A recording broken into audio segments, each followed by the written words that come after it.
Здравствуйте. В этом своем выступлении я бы хотел вам рассказать про наркомана, идиота, психически больного человека и осуществляемую им политику. Да, я думаю, вы сразу догадались, о ком я буду говорить. Я вам расскажу про деятельность незаконно избранного президента Туркменистана Гурбангулы Бердымухамедова. Как его бездарная и криминальная политика привела к разрухе Туркменистана, голоду и нищете туркменского народа. Как вы знаете, с декабря 2006 года, после смерти первого диктатора Туркменистана Ниязова, так называемого Туркменбаши, сразу, также незаконно, будучи простым, неприглядным примером, Гурбангулы Бердымухамедов, сфальсифицировав выборы, захватил власть. Основную роль в этом захвате власти сыграли председатель президентского совета Виктор Храмов и его заместитель Александр Жадан. Так, в начале 2007 года на хорошо сфальсифицированных выборах, победив со смешным результатом 98,95%, Бердымухамедов стал президентом Туркменистана. Безнадежно отсталый, некомпетентный ни в чем, наркоман, идиот и психически больной человек начал управлять нашей страной. Чтобы стать национальным лидером и героем, чтобы показать себя уникальным во всех отношениях, всеумеющим и всезнающим руководителем, он, долго не думая, решил скопировать имидж и привычки у Путина и у других соседних диктаторов. Я считаю, что в этом вопросе он смог даже переплюнуть их всех вместе взятых. Правда, для этого президенту Туркменистана Гурбангулы Бердымухамедову пришлось в независимой, нейтральной стране Туркменистан превратиться в супермена и харандага. Чтобы попытаться хоть как-то завоевать доверие, так называемую любовь своего народа, Гурбангулы Бердымухамедов присвоил сам себе имя Аркадах, или как точно его называет наш народ, Харамдах. Я думаю, никому не надо объяснять значение этих слов. Харам – это харам, а даг – это гора. Ненадежная, безнадежная, в общем, плохая гора.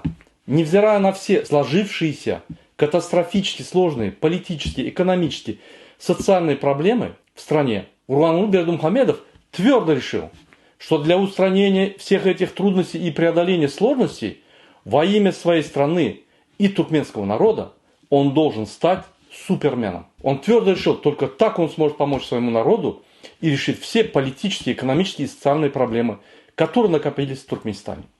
Для этого ему пришлось стать Рэмбо, стать пилотом истребителя, автогонщиком, механиком крутых тачек, конструктором багги, велосипедистом, жокеем, коневодом, сапоководом, биологом, поэтом, писателем, издателем, музыкантом, композитором, певцом, диджеем, качком, торчком, дебилом, наркоманом, героинщиком, в общем, идиотом. Дорогие друзья, вы, наверное, думаете, что я все это придумал, чтобы развеселить вас своим выступлением. К большому сожалению всего туркменского народа, это все настоящая правда. Окунемся теперь в деятельность этого криминального правительства и его криминального правителя. В правительстве Туркменистана ведется двойная бухгалтерия. Есть официальные статистические данные и есть реальные статистические данные. Все оба варианта статистических данных строго контролируются по указанию президента Туркменистана Министерством национальной безопасности. В 2020 году Международный валютный фонд официально прекратил использовать статистические данные, представляемые правительством Туркменистана. Я приведу слова эксперта МВФ. До сих пор использующие статистические данные туркменского правительства поддерживают практику туркменского режима кормить общественность фальшивой и ложной информацией. Ложная оценка туркменской экономики со стороны международных организаций лишали туркменский народ возможности получения международной помощи. Напомним, как в прошлом году Европейский Союз предоставил финансовую помощь на общую сумму 134 миллиона евро для борьбы против пандемии. Туркменистан, как страна с доходом свыше среднего уровня, финансовую поддержку не получила. По словам эксперта МВФ, как и Международный валютный фонд, Азиатский банк развития, Всемирный банк развития, опираясь в своих отчетах на данные туркменского правительства, публиковали цифры, не отражающие реального положения дел в Туркменистане. Это значит, все данные были фальшивыми. Народному движению «Демократический выбор Туркменистана» удалось получить некоторые реальные статистические данные из разных министерств, которые используются для расчета потребностей населения Туркменистана в продуктах первой необходимости и услуг, предоставляемых государством. Так, для всех этих расчетов используется точная цифра населения Туркменистана, находящаяся в Туркменистане. То есть внутри Туркменистана проживает 2 миллиона 350 тысяч граждан Туркменистана. Если учесть, что за пределами Туркменистана находится еще приблизительно 1,5 миллиона граждан, следовательно, мы получаем цифру, приближенную к максимально к реальному. То есть всего населения Туркменистана с учетом трудовых мигрантов за рубежом составляет 3 миллиона 750 тысяч человек. Эти данные мы будем использовать во всех своих расчетах. Прошу заметить, что за период 1991 года и до 2021 года население страны не увеличилось, а наоборот уменьшилось. С 3 миллионов 900 тысяч до 3 миллионов 750 тысяч человек. То есть все эти сказки диктаторов о том, что мы живем в золотом веке, что мы увеличиваемся, что мы развиваемся, что Туркменистан процветает, все это сплошная ложь и пропаганда. Рассмотрим основные экономические показатели состояния экономики Туркменистана. Первое. Всего населения Туркменистана официально составляет, по данным криминального правительства Туркменистана, 6 миллионов 140 тысяч человек. Но реальная суммарная численность граждан Туркменистана составляет 3 миллиона 750 тысяч человек. Приписки населения составляет 2 миллиона 390 тысяч человек, или же 63%. Второе. Рассмотрим валовый внутренний продукт. Валовый внутренний продукт – это рыночная стоимость всех произведенных товаров в стране и услуг для конечного использования. Если это сказать простым языком, то ВВП – это общий доход граждан, компаний, фирм и государства за определенный период. То есть, если Туркменистан экспортирует продукцию на 7,2 миллиарда долларов США, то очевидно, с учетом нынешней ситуации, пандемии коронавируса в Туркменистане, стоимость всех производимых за год товаров и услуг в стране не может быть больше, чем его экспорт, который равен 7,2 миллиарда долларов США. А инвестиции в разные отрасли Туркменистана не превышают и 4 миллиардов долларов США.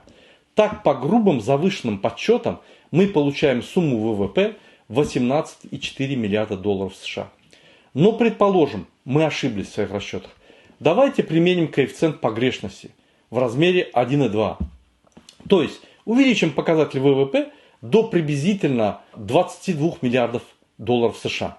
Даже если взять эту расчетно завышенную сумму ВВП Туркменистана 22 миллиарда долларов США, то видно то, что разница между официальными предоставляемыми правительством Туркменистана данными ВВП и реальными ВВП огромная.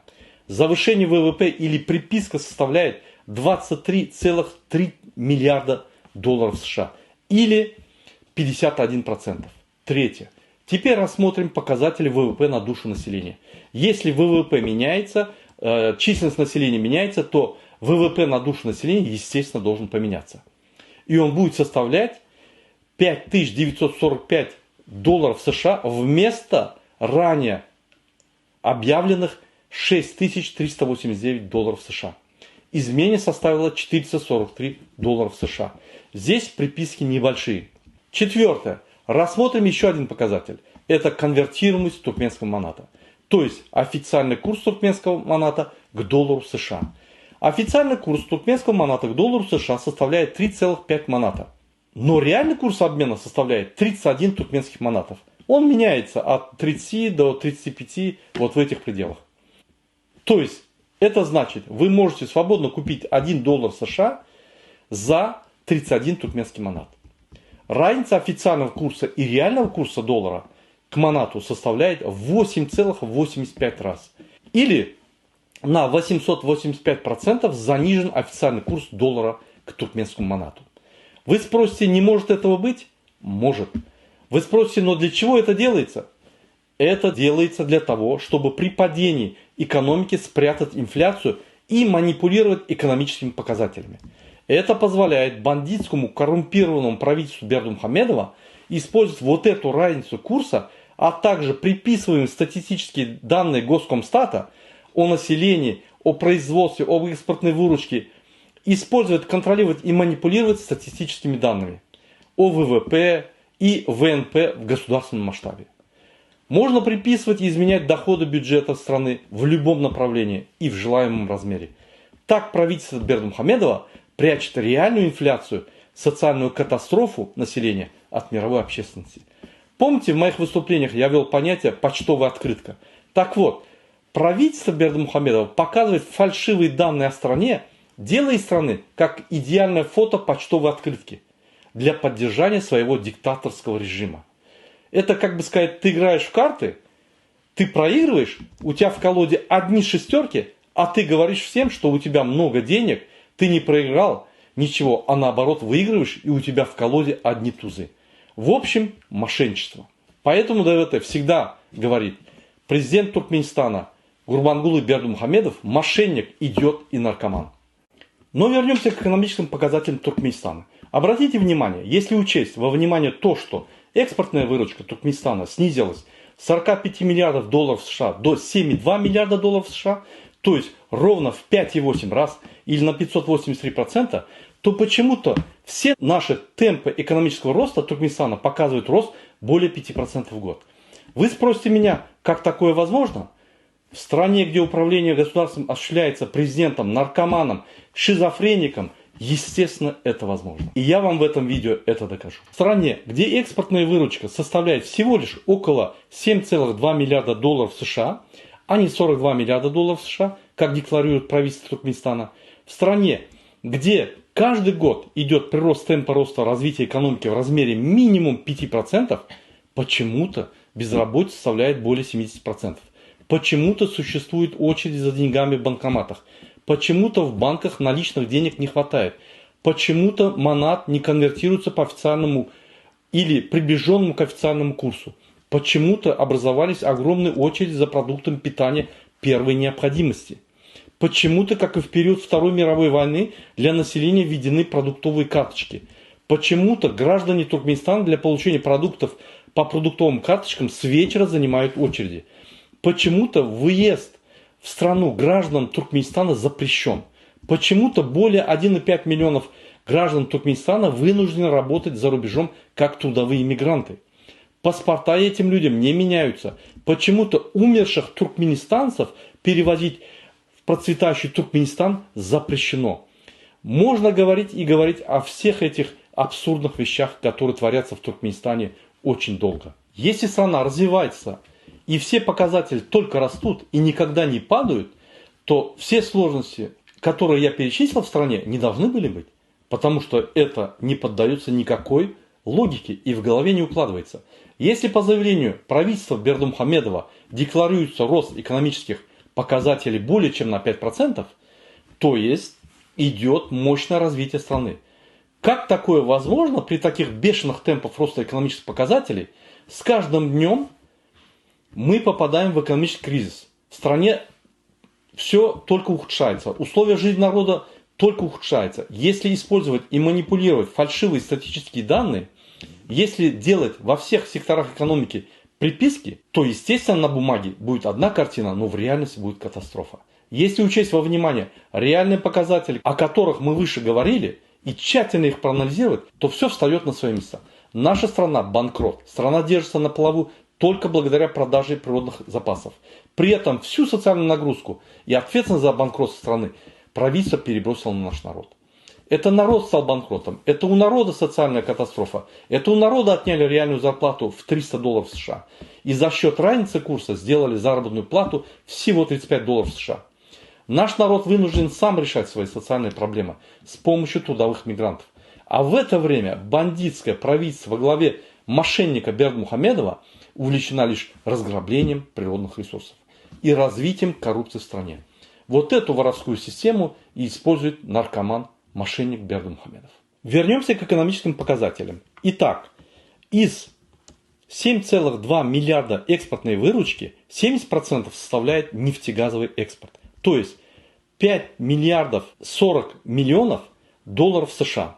Из этих 5 миллиардов 40 миллионов долларов США 50% возвращается в Туркменистан денежными средствами, а остальные 50% идет на погашение инвестиций китайских компаний. которые делаются на поддержку нефтегазовой отрасли в виде расходов на поставляемое оборудование, обслуживание и разработок месторождений. То есть реально поступают в казну Туркменистана около 2,5 миллиардов живых денег из 5 миллиардов 40 миллионов.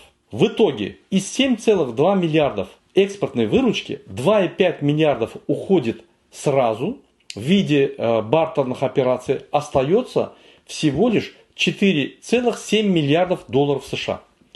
Это все деньги, которые поступают в Туркменистан в виде живых денег. Через контракты на строительство и конвертацию ровно половина денег, то есть около 2,5 миллиардов долларов США, разворовывается родственниками и самим президентом Бердымухамедовым. Оставшиеся 2,5 миллиардов долларов США или 208 миллионов долларов в месяц используются на все статьи исполнения бюджета.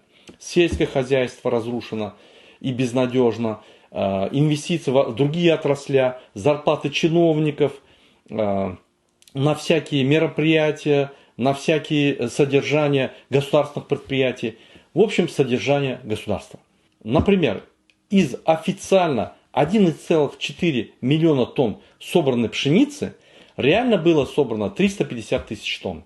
Остальное в размере 1 миллион 50 тысяч тонн – это приписка.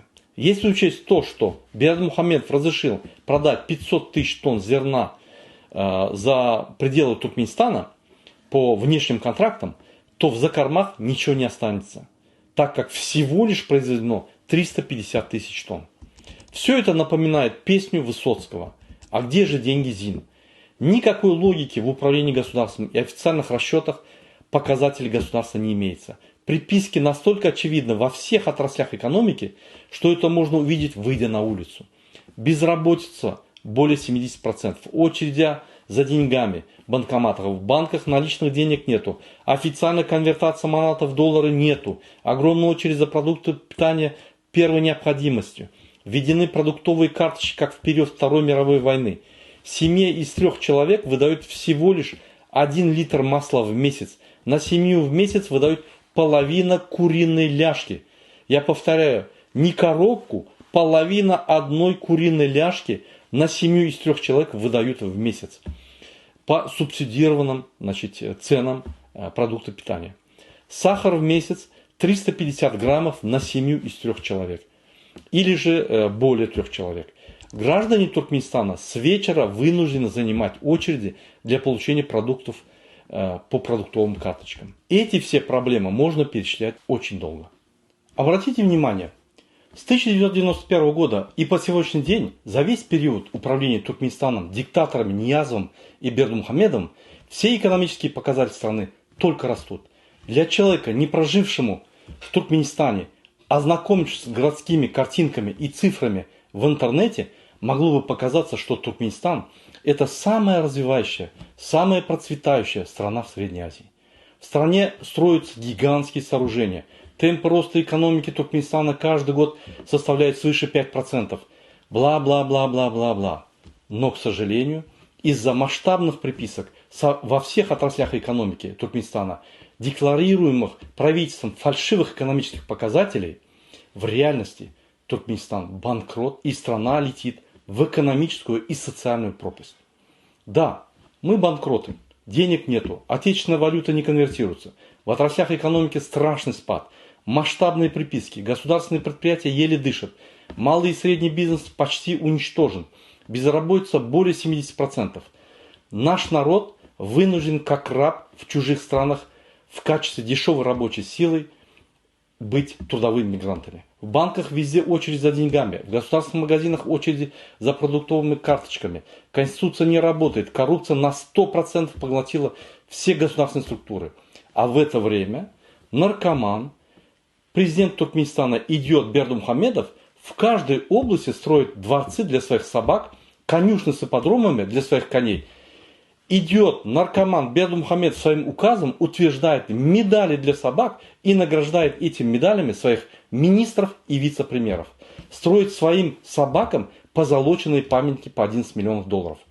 Когда страной управляет такой президент Бездар идиот и наркоман, когда страной управляет человек, который не избирался народом, а просто захватил власть, вот такая сложная экономическая и социальная ситуация в стране будет продолжаться всегда, и ситуация будет только ухудшаться. Теперь давайте посмотрим на все принятые решения во время кризиса и подписанные указы в Туркменистане наркоманом и идиотом президентом Туркменистана Гурбангулы Бердымухамедовым. Посмотрим также, к чему это все привело. В 2015 году идиот Бердымухамедов подписал указ о запрещении ввоза в страну автомобилей черного цвета. В стране, кроме белого цвета, автомашины на дорогах не должны ездить. Дал устное указание перекрасить все темные бампера и темные части белых автомашин в белый цвет. Запретил гражданам Туркменистана, проживающим в областях, приезжать и находиться, а также работать в столице Туркменистана. Все государственные служащие в хлопковый сезон должны собирать хлопок. Например, учитель, который работает в школе, одновременно должен выйти в поле, собирать хлопок, и в то же время быть на работе, учить детей. То есть каждый день учитель должен идти собирать хлопок. Хаким города проводит контроль и вычисляет, кто из учителей района пришел или не пришел собирать хлопок. В то же время утром уже директор школы должен проверять этого учителя, пришел он в школу или не пришел, проводит он занятия в классах или нет. Скажите, это полный абсурд или нет? Спросите, это невозможно? Почему же? В стране, где правит страной идиот, вполне возможно. Учителя, конечно же, нашли выход из этого абсурда. Учитель за $10 в месяц нанимает какого-то человека, который идет вместо него собирать хлопок, отчитывается перед хакимом города, а сам учитель в это же время идет в школу и преподает, и директор школы проверяет его. И что самое главное в этом деле, никто из учителей не возмущается. Из-за безработицы, коррупции, беспредела правоохранительных органов наш народ так задрочили, что они со всеми этими абсурдами согласны. Это требование идет от самого главного эксперта-идиота Бердымухамедова. Вот еще один пример. Одна ученица заболела коронавирусом, сказала, что не может поехать на сбор хлопка. Ее заставили поехать. Она в этот день не работала в школе, у нее был выходной. Она, поехав на хлопок, умерла прямо на грядках. Задохнулась, лежала там. Все знали, что коронавирус у нее, и никто к ней даже не подошел. Она валялась там 6 часов. Потом приехали в костюмах и масках врачи и сказали, что она умерла от сердечного приступа. Не волнуйтесь, вы можете продолжать собирать хлопок. Это было заключение врачей. Врачи сами говорят, нам запрещено ставить диагноз коронавируса. И нас хаким заставляет обманывать людей, и поэтому мы вынуждены так говорить. Это все указание сверху. Разве это не идиотизм и маразм? В Туркменистане указом президента Бердымухамедова запрещена пандемия COVID-19. Все заболевшие COVID-19 считаются вне закона, и поэтому их официально в сводках нету. Но несмотря на запрет COVID-19, в стране находится и развивается очень тяжелая форма COVID-19 под названием Дельта, индийский вариант. По собранной от врачей статистике, в Туркменистане каждый день от COVID-19 умирает в среднем около 1000 человек. Это получается, от COVID-19 в Туркменистане каждый день умирает приблизительно 0,042% людей от оставшегося и проживающего населения. Такая смертность продолжается уже около месяца. Например, если взять наиболее пострадавшие от COVID-19 страны, такие как США или Англию, то в разгар эпидемии коронавируса в США в день умирало самое много, около 2700 человек. Так было всего несколько дней. Это с учетом населения в 331 миллионов человек, то есть получается в США умирало в день около 0,0009% людей. Если мы сопоставим количество смертей от COVID-19 в Туркменистане и США, и если мы возьмем процентное количество смертей и спроецируем это на население США, то это выглядело бы следующим образом. В США от эпидемии коронавируса умирало бы в день 139 020 человек в течение одного месяца. Президент США в этом случае ушел бы в отставку, или бы народ его просто прогнал. В Туркменистане, к сожалению, ничего другого не происходит, кроме того, как президент, наркоман идиот, сумасшедший человек управляет страной. Вернемся теперь опять в Туркменистан. 0,04% или 1000 человек населения умирает в день. Разве это не катастрофа в масштабах Туркменистана? Вы меня спросите, куда смотрит ВОЗ? Я вам отвечу, не туда. Вы у меня спросите, тогда куда смотрят дипломаты представительства ООН и ОБСЕ, которые возглавляют офисы в Туркменистане? Макгрегор, например, и другие. Я вам отвечу, им вообще на все наплевать. Они погрязли в коррупции с наркоманом Бердымухамедовым.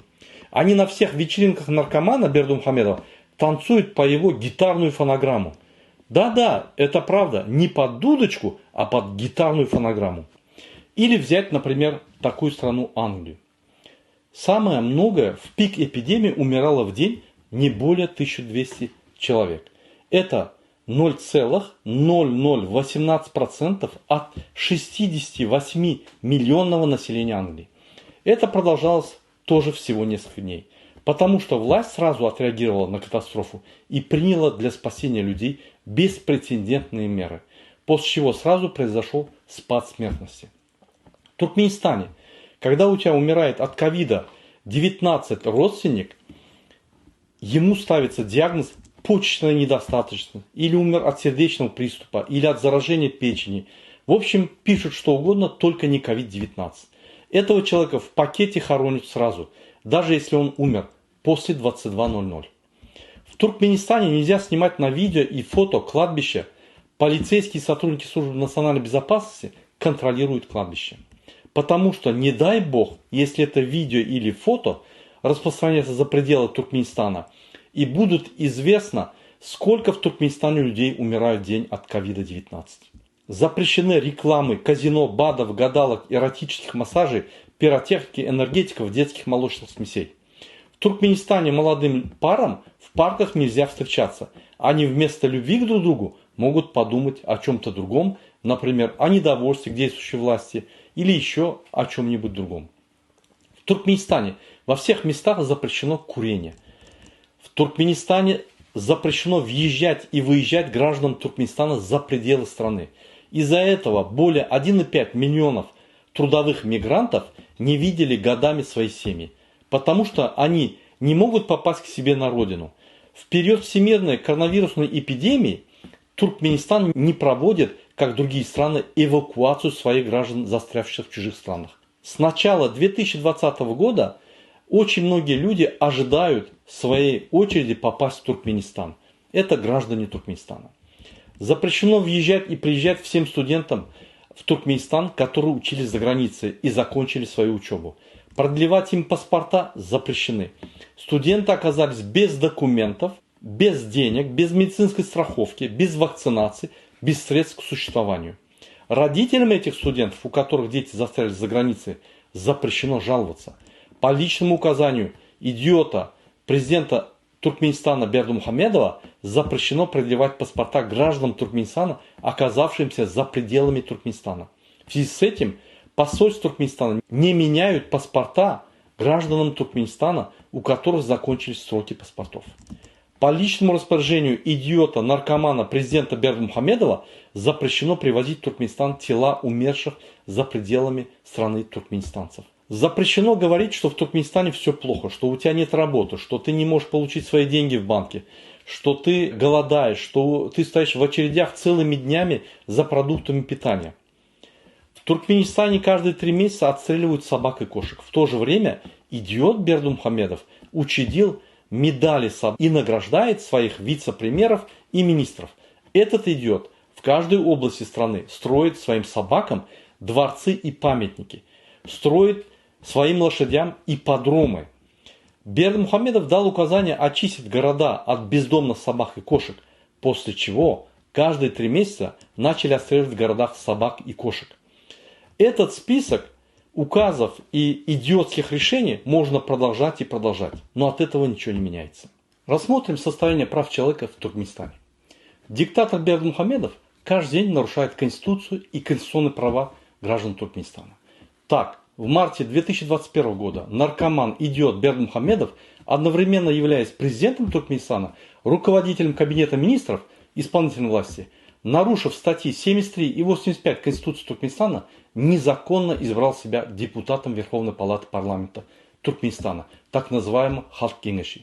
После чего, через 15 дней, в нарушении этих же статей Конституции Туркменистана, незаконно избрал себя председателем Верховной Палаты Туркменистана Халк Кеңеши.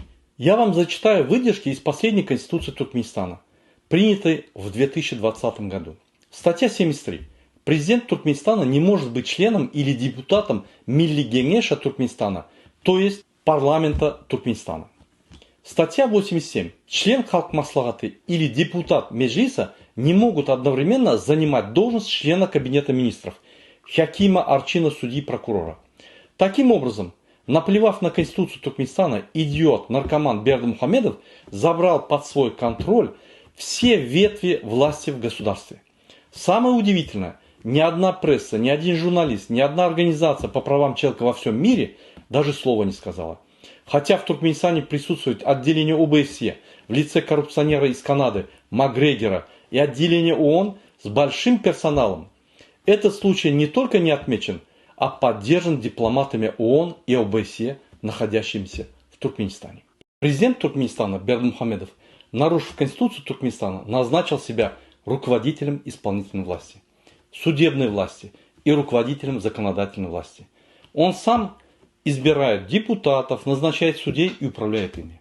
В конце своего выступления я бы хотел обратиться ко всем правозащитным и международным организациям, такие как ОБСЕ, Парламент Европы, ООН по правам человека, Международный институт демократии, к руководителям телеканалов и издательств, к репортерам без границ, журналистам, руководителям ведущих демократических стран с просьбой о помощи туркменскому народу.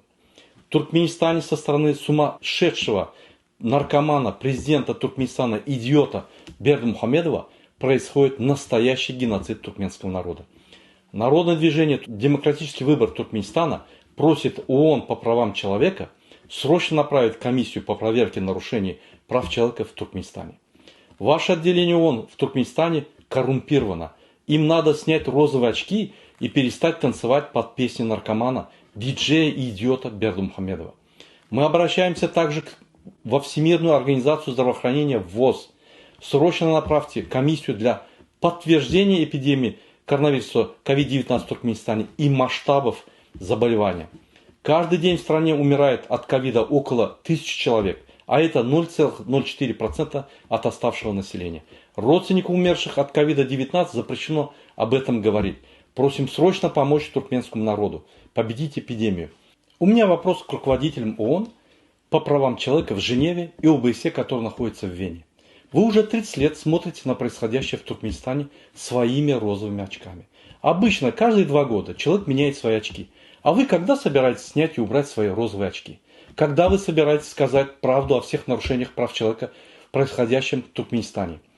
Вы прилетаете в Туркменистан, встречаетесь с диктатором-наркоманом, идиотом Бердымухамедовым или его правительством, проводите с ними собрания на разные темы. Но от этого ничего не меняется у простого народа. Вам надо в конце-то концов что-то предпринять. Наверное, уже хватит вашим представителям в Туркменистане плясать под гитару не наигравшего в детстве наркомана, идиота Бердымухамедова. Пора уже вам выполнить свою дипломатическую миссию в Туркменистане. Дипломаты ваших представительств ООН и ОБСЕ не просто позорят и дискредитируют эти международные организации, они поддерживают режим с ума сошедшего наркомана Бердымухамедова, получая от него большие взятки. Мы не идиоты, народ Туркменистана все видит. Мы, народ Туркменистана, сможем победить диктатора Бердымухамедова и построить демократическое общество в Туркменистане. Нам осталось пройти немного. Вы, наверное, хотите, чтобы после смены диктаторской власти Бердымухамедова наш народ также выдворил всех ваших коррупционеров-дипломатов и объявил это на весь мир? Судя по вашим действиям, оно так и будет. Но это уже будет не позор Бердымухамедова, а ваш позор, который вам долго надо будет смывать. Вы себя этим дискредитируете не только перед народом Туркменистана, но и перед всем демократическим обществом. Поэтому Туркменистан только вперед. Спасибо за внимание.